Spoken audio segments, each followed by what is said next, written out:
Genesis 8, verse number 15, it says, then God spoke to Noah, saying, go out of the ark, you and your wife and your sons wives with you. Bring out with you every living thing of all flesh that is with you, birds and cattle, and every creeping thing that creeps on the earth, so that they may abound on the earth and be fruitful and multiply on the earth. So Noah went out, and his sons and his wife and his son's wife with him. Every animal, every creeping thing, every bird, every whatever creeps on the earth, according to their families, went out of the ark. Look at somebody and say, neighbor, there's life after the storm. There's life after the storm. We talked last week about only God can stop this rain from falling, but I just want to tell you that after the storm is over, there's life after the storm. Can I encourage you? Well, I encourage myself that sometimes in life we know that there's going to be some storms that come, some things that just shake our foundation. There's going to be some rain that happens in life. As I told you last week, it is when you become a Christian that things really start happening in your life. You see, while you were in the world, you thought you were living, but when you got on God's side and accepted Christ for yourself, we thought we were going to have it easy, but God never promised us that, but he did promise us that he'll never leave us or forsake us. Here's the thing, the rain had stopped, the flood had receded, but as I told y'all last week that Noah is waiting for God. And what is he waiting for? He's waiting for instructions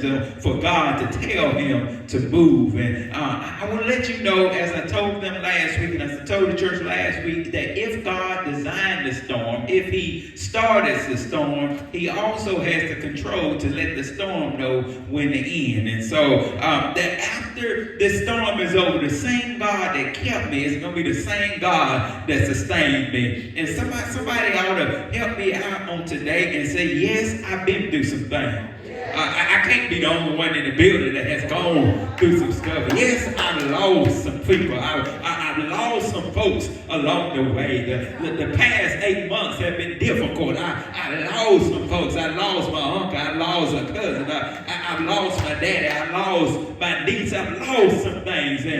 But even in this, that after this storm is over, I just believe that God is trying to shape something for the next season. Can I help us out, Pleasant Grove? Yes, we have lost somebody monumental in the church. We lost somebody. Somebody had lost. We lost a deacon. Somebody had lost a daddy. Somebody had lost a grandfather. But can I tell you that even in transition, that if God brings me to the storm, if he brings me through the storm, what makes you think that after the storm is over, that God is going to leave you after the storm? So I just want to encourage somebody that is life after the storm. So this first point is God determined when the new season begins. After the earth is dry. The Bible declares that, as I told y'all, that it had been 150 days. In verse number 1, it said God remembered Noah, because God has to do what he's doing, but then he had never really left Noah, but then he remembered, so God began to move. I want to show you that from verse 1 that there's just movement. But now that we get down to verse number 15, it said then God spoke. Can I help you out? Sometimes God will begin to move, but God hadn't said a thing to you. God didn't ask for your approval. God did not ask you for your opinion, but God just began to move. But after he's finished moving, like I told the church yesterday, God is looking for somebody to listen to what he's trying to say. So after he moves, it takes from verse number 1 to verse number 15 for God to say something. God did not ask me for my opinion of if he could take somebody away. He did not ask me for my opinion of could he make the storm stop. But what he does ask me is that when I say something to you, will you move when I tell you to move? Will you listen to the call of God that's on your life? And so I'm glad in verse number 1 he remembered, but then verse number 15 is still good, because then he began to speak. What did God speak? God said that when I speak, I'm speaking about transition. I'm speaking to let you know that the storm is over now. I'm speaking to let you know that the hell you endured is over. The things that you had to go through no longer shall come to pass. I'm letting you know that there is a new season that's about to begin. And somebody declare with me that last year I've been through some mess. Last week I went through some mess. Last month I've been through some things. But now that the storm is over, God is saying, get ready for where I'm about to take you on today. And if you're ready to move with me, I'm just getting ready to move when God says move. And so the water receded. The ground is dry.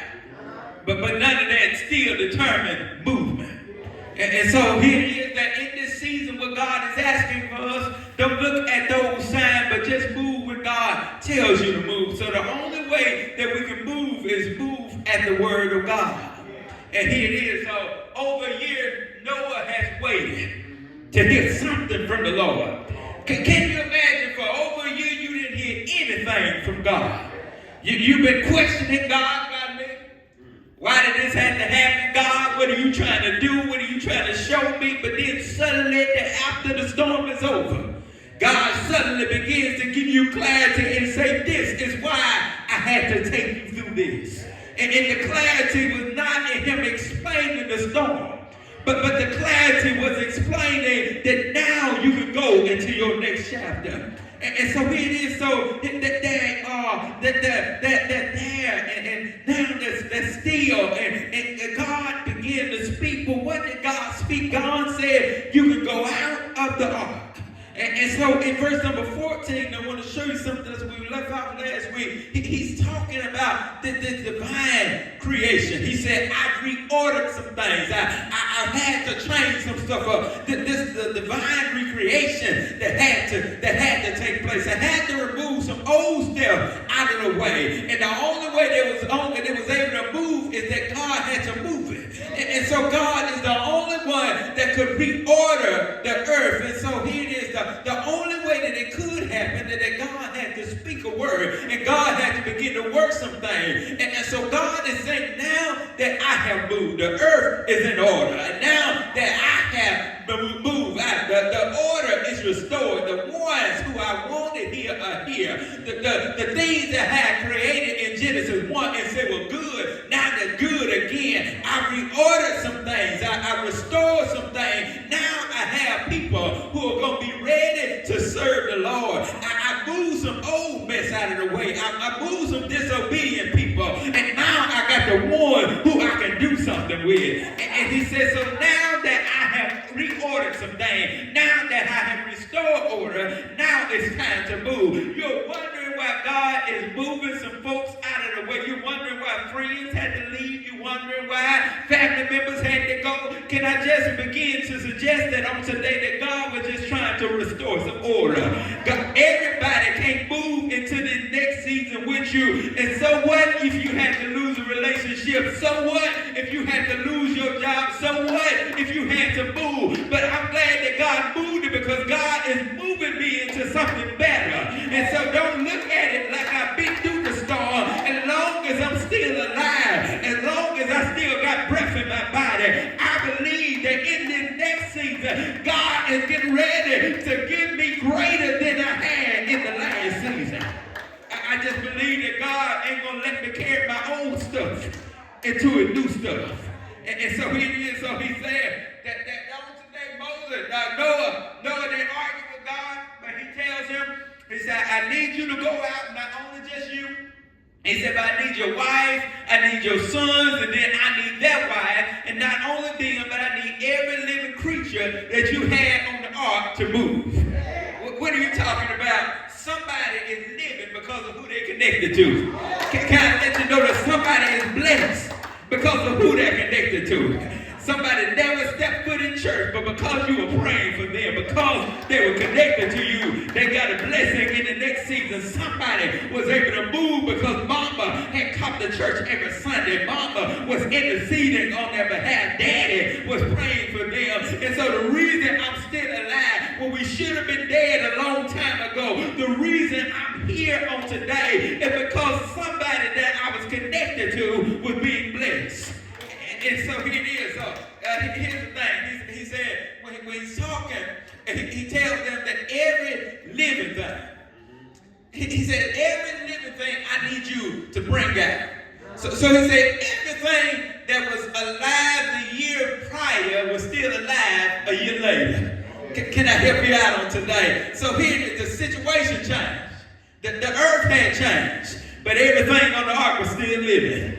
God in that whole year sustained some folks that didn't know animals have to die. Noah didn't have to cook none of them. Noah did not have to kill any of them, but they were still living because God sustained them. Can I let you know that even though the storm scuffed you up a little bit, you came out with some bumps and some bruises. Can you just testify with me and look at somebody and say, I'm still alive.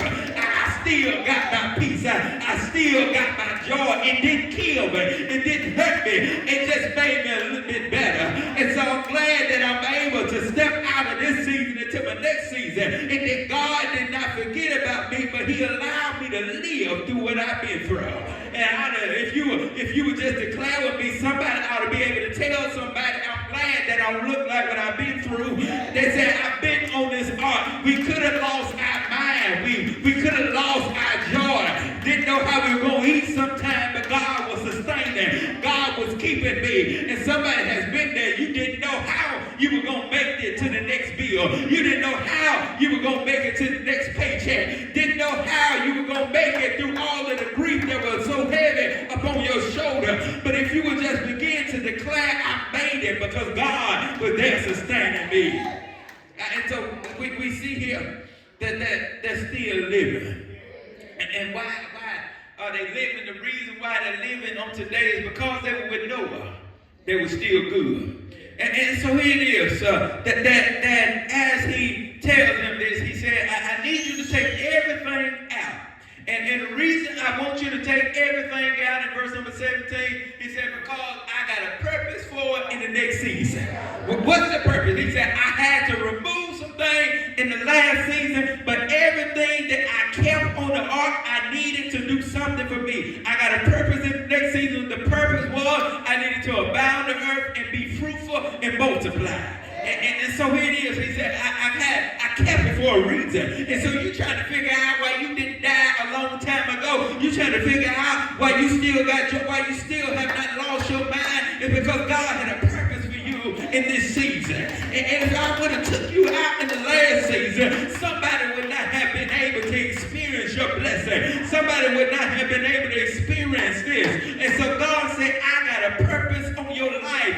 I know somebody had a bullet with their name on it. I know somebody had an accident with their name on it, but God was keeping you when somebody else died, but he kept you. You ought to be grateful on today and let somebody know that you got a purpose. And so God has a purpose and a calling on your life. And so God already knows before you know. The second point to respond to the voice. So what is he saying? When I need to respond in verse number 18, he said, Noah, so he went. Noah didn't ask no question. Noah listened to what God is saying, and then it says, so Noah went out. And so when Noah went out, and so what it tells us is that when God tells us to move, we need to learn how to respond. Too many of us want to ask questions. Well, God, how am I going to get there? Well, God, if I leave that job, how am I going to pay this bill? Well, God, if I lose this friend, who gonna be there to answer the phone when I need to call somebody? God said, I ain't asked you none of that. I just asked you to move. I didn't need no question for your behalf. I just need you to move. And so sometimes God got to give us a response like he gives to Job. When Job is questioning God over in chapter number 38, he began to question God, and God began to respond. And God said, were you there when I stretched out the earth? Were you there when I removed the waters and that I placed the slate? Were you there when I did this? And he said, so if you are not in the place of God, don't question what I'm trying to do in this season. Don't question the purpose that I have on your life. So if God is telling you to move, God has already prepared something in the next season. He just needs some obedience from us. I'm glad that I heard God say move one day. I didn't question him, I just moved. And when I moved, God had already prepared the next my life. That's why David can declare that the steps of a good man are ordered by the Lord, and he delights in his way. And David goes a little bit further and says, since I did what God has told me to do, he said, I've never seen the righteous forsaken. Somebody help me out. He said, nor his seed begging bread. He said, so if he did it before, because he's still God, if he did it for the one with the issue of blood, if he did it for Gideon, if he did it for David, if he did it for Daniel, if he did it for the 3 Hebrew boys, what makes you think in 2026 that he stopped working? God says, stop arguing with me and learn how to move when I say move. And here it is. I know that some folks are scared of what's going to happen in the next season, but learn how to move. And here it is. So Noah said, so I believe the reason why Noah moved is because Noah said, well, he kept me this long. I believe because he kept my family. He kept my mind. He said he did what he said he was going to do. He allowed for me at my old age to build an ark. And so if God has promised me that and he did it, he said, so why wouldn't I move if God say move? So can I suggest that on today that if he already did it for you before, because you've already seen the evidence, you've seen what he did for other people, you've seen what he did in your life. Somebody was sick at one point, the doctor probably told you weren't going to ever get well, but you got well again. He did it for mama, he did it for granddaddy, he blessed you with a disc job before. And so what makes you think if he tells you to move that he won't bless you with another one? He blessed you with a husband and a wife. So what makes you think that if he tells you to move that he don't have the next thing prepared for you? God is saying, I don't need you to question me because my power is unlimited. I already have authority on that. He got the pen in his hand. The story is already written. God needs some folks that's going to follow the plan on today and learn how to move. And here it is. So he tells them to move. And I just want to say that there's some folks in this season that's still stuck in your storm. There's some folks that are still stuck in the thing that was only meant to carry you over. There's still some folks that's still stuck in their ark because they're settling in they're satisfied in complacency. There's some folks that are settling into some things that were only meant to shelter you. There's some people that's stuck in some stuff that God already told you to leave out of.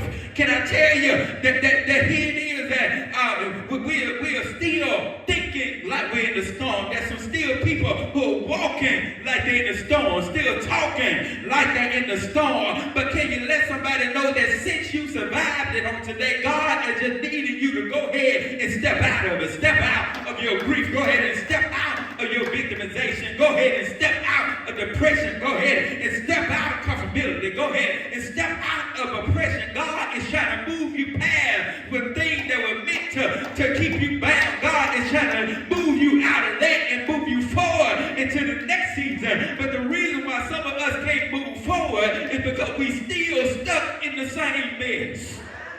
God said, what was meant to carry you over, what was meant to protect you, I need you to move out of it. And so here it is. Noah said, the reason I'm moving is because I got a little something that we need to have on today. The author in Hebrews said that Noah just had a little bit of faith. He said that there was faith that was causing him to do what God told him to do when he wanted. It was faith that caused him to become the heir to this righteousness. He said this righteousness happened according to faith. And so since I got a little bit of faith, I got to learn how to move when God tells me to move. This third thing, we're getting ready to go, purpose beyond the storm. And so it is. He said, I got a purpose beyond the storm. I know we've been through some stuff, but we got a purpose. And here, the storm does not define my identity. And so the scripture literally is just showing us that we should not lose our identity in the storm. Can I tell you that you're going to go through some storms? I don't care who you are. If you're a preacher or a deacon, you're going to go through some storms. But don't let the storm make you lose your identity. And so it says, so Noah went out, his family goes out, but the Bible declares, the Bible begins to look at the animal and begin to name all of the animals. What he talking about. He looks at all of the animals. He said it was cattle. He said it was every bird and everything that creeps on the earth. He began to name all of these things, and then said then he moved them according to their families. And so what the Bible is trying to show us, he said there were creeping things. There were different types of birds. That there were other things that creeped on the earth. And then in their family, it just means that they were in their groups. And so literally everything that was in the ark, all of their purpose was still the same after they came out of the ark. Y'all won't miss it on today. If they went in as a bird, they came out as a bird. If it went in as cattle, it came out as cattle. If it went in creeping, it came out creeping. But what God is saying on today, the same way you went into it, you need to come out the same way. Don't you go in with faith and come out with no faith. Don't you go in as a Christian and then come out an atheist. Don't you go in with joy and then come out with no joy. Don't you go in with peace and then come out with no peace. Our problem is that a lot of us are going into our storm and then we come out of the storm as a different person. I used to go to church every Sunday, but now I go every now and again because somebody that died and I lost my faith. I used to come to church all of the time. Used to come to Sunday school, but I don't come no more because I don't believe that God would allow for this to happen. But can I let you know that God has not changed, but sometimes we change up on God. God said, if I bring you to the storm, he said, don't lose your identity in it. So I hear what James is telling me on today. Y'all say, what James say? James said, count it all joy when you fall into diverse trials and temptation, knowing that this is the trying of your faith. But can I go to the next verse? He said, but faith must have its complete work, so you may be complete and lacking nothing. He said the storm wasn't meant to harm you. He said, but it was just trying to make you into the best person and the best version of yourself that God was trying to make you be.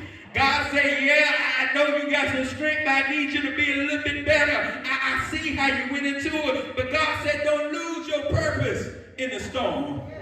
So the bird didn't come out crawling like a snake.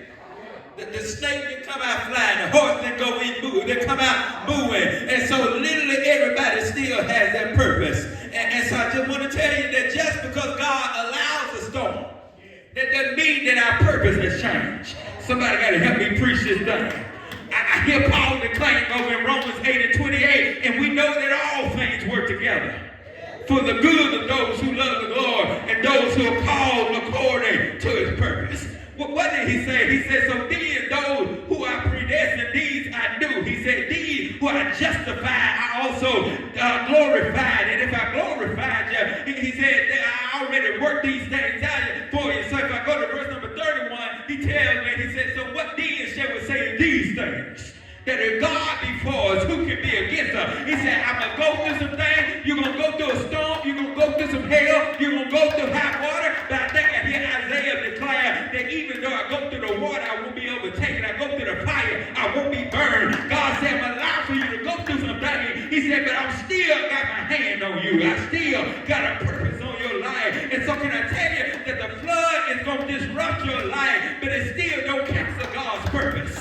God said, I still got the same purpose on your life. And so after the storm was over, God still had the same assignment on Noah's life. What is this assignment?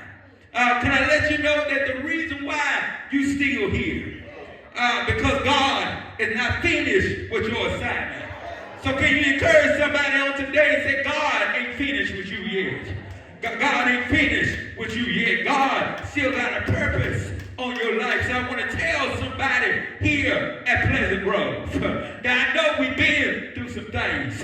We're getting ready to close. I know we've been through some dangers. I know we have encountered some tests. But I want to let somebody know there's still life after your storm. There's still life after the things you had to endure. So don't grow weary in well-doing. Because in due season you shall reap if you faint not. God still got a purpose on your life. I hear Paul saying to the church at Philippi that we have to be confident in this thing. What is this thing that we got to be confident in? That God has begun a good work. And then if he began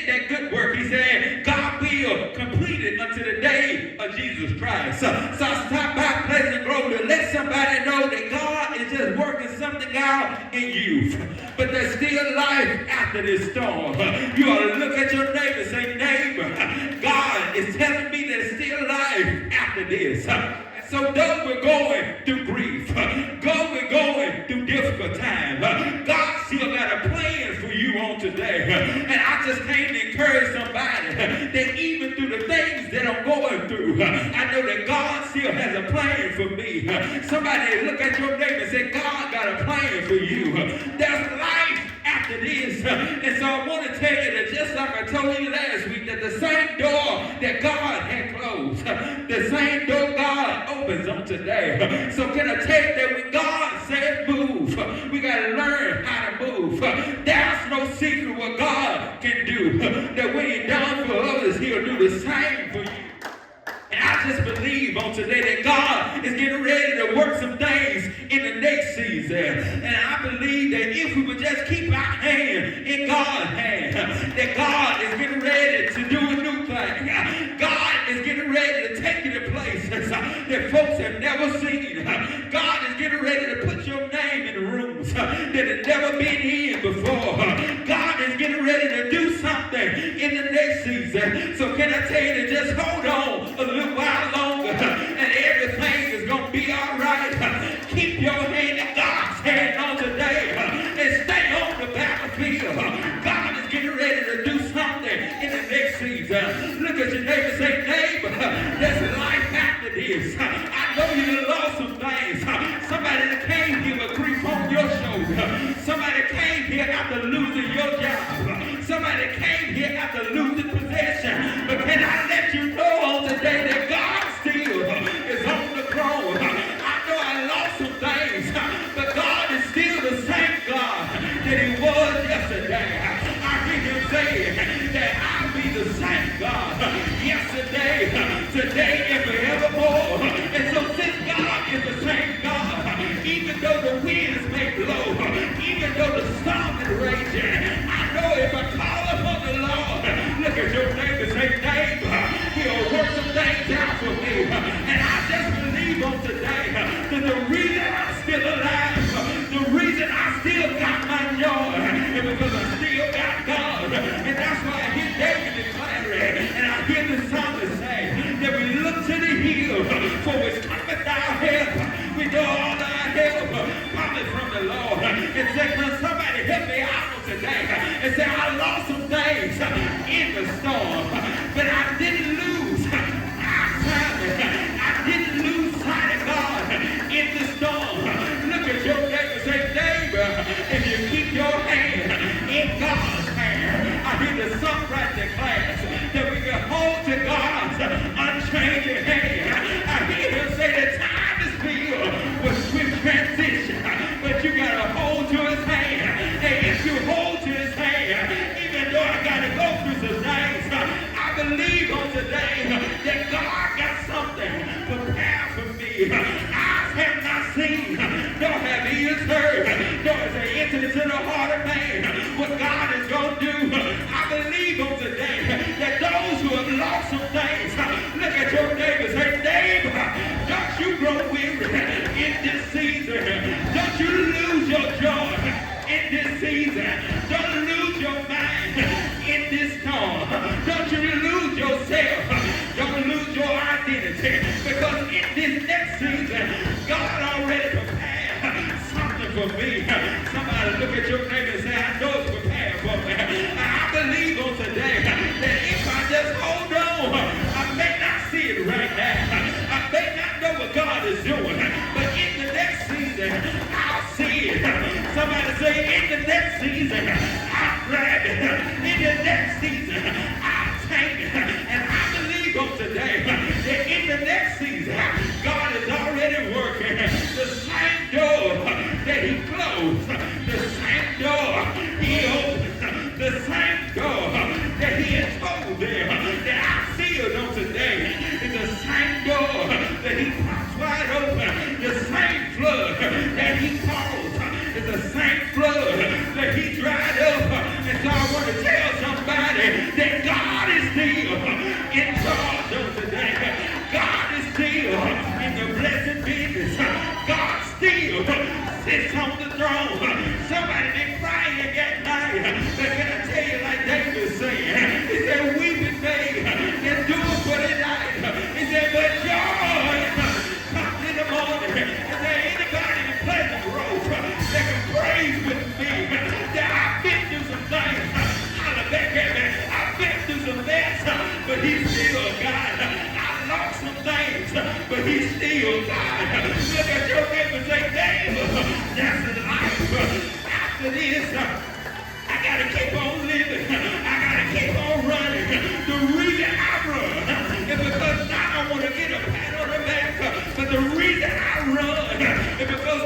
these old days, I want to get to my finish line. And I want to say I fought a good fight. I kept my faith. I finished my course.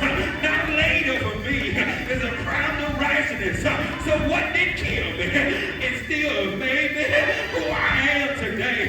What could kill me didn't destroy me. And so the reason why you see me smiling, the reason why you see me still showing up is because I know God.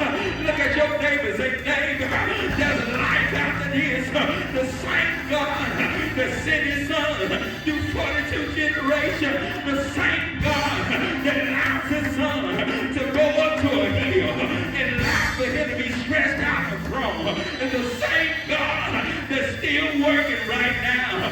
The same God that allowed his son to take nails in his hand and take nails in his feet, is the same God that healed your infirmity. The same God that allowed his son to hang his head into the locks of his shoulder and die. It's the same God that'll step in your hospital room. The same God that allowed his son to go down to an old borrowed tomb. It's the same God that'll step in when the doctor say no. The same God that allowed his son to lay down for 3 whole days. It's the same God that'll be in your situation. The same God that allowed his son to get up on the 3rd day morning. It's the same God that'll rise in your situation. Can I let somebody know today that all you got to do is keep your eyes on God? And don't you know, look at your neighbor and say, neighbor, sooner or later, he's going to work it out. Everything you've been going through, everything that you lost, God is getting ready to work it out. I see Job declaring, he said, though he slay me, yet still will I trust. He said, after this, I got to come out of this. He said, after this, I still got joy. Somebody say, I still got joy.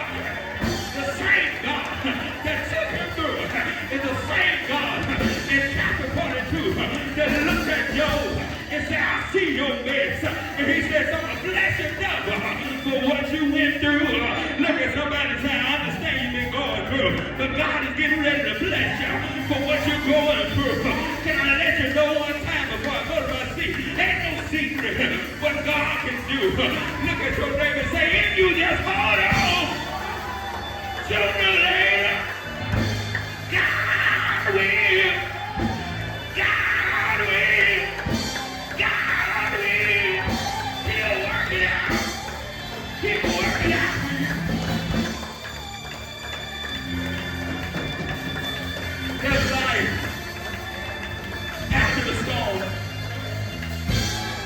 There's life after the storm. There's life after the storm. Y'all know better, right? Say, after the pain, there's life after this. I gotta keep living. I gotta keep going. Because there's life after this. The storm does not define who God is. My storm don't define me. Don't take it personally because you had to go through some stuff. But you just need to look at the fact that God kept you from what you were going through. A lot of us in here have been through storm. But God never changed. It's life after this. If you would just keep your mind long enough, keep your sanity long enough, you may not understand it right now, but after this, you'll understand why God was doing what he was doing. It wasn't to hurt you, but God is saying, I'm trying to make you better. That's the same thing that God tells the children of Israel. He said, Jeremiah, I need you to prophesy something. Tell them, I know the plans that I have for you. Thoughts are good and not evil, but to give you an expected end. He said, I ain't trying to hurt them in what they're going through, but I am trying to make them better. What was the purpose? He said, I want their hearts to be turned to me. they come out of this exile, God is telling Noah the same thing. I had to move some folks out of the way because I couldn't have the old stuff messing with my new stuff. God had to move some folks. He had to move some things, move some relationships out of the way so that you can become the best version of yourself that He needed you to be. Some people are we used to have a crush there. Who gonna pray for you when grandmama gone?